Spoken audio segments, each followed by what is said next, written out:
Actually ఏమైందంటే నేను నా రీల్ చేసి కిందకెళ్ళి మామూలు తిరగడానికి ఫ్రెండ్స్తో పాటు బయటకెళ్ళాను.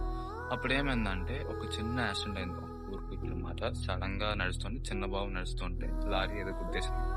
గుద్దేస్తుంటే ఆ అబ్బాయి చనిపోయాడు. ఎక్కడ నుంచి స్పాట్ కాదు, హాస్పిటల్లో చనిపోయాడు. అలా అని అడిగితే హాస్పిటల్లో డాక్టర్స్ అడిగారంట, వాడు బతకాలంటే మీరు 5 lakhs కట్టాలి. ఇప్పుడు నాకు వచ్చిన డౌట్ ఏంటంటే వాడు వాల్యూ 5 lakhs. అర్థమవుతుందా?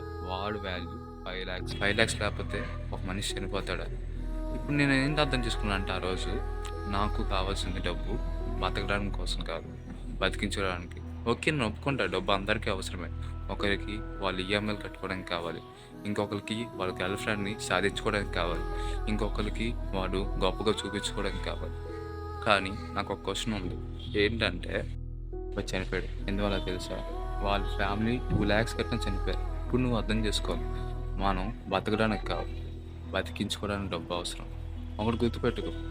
ఏంటంటే నా క్వశ్చన్ ఏంటంటే ఇప్పుడు నీ వాల్యూ ఎంత? ఆ వాల్యూ పెంచుకోవడానికి నువ్వేం చేస్తున్నావు అది నేను అడుగుతున్నా. ఇదంతా వినిన తర్వాత కూడా నీకు భయం వేసిందంటే నువ్వేదో చేయాల్సింది ఉంది. మొదలుపెట్టు. You can achieve it.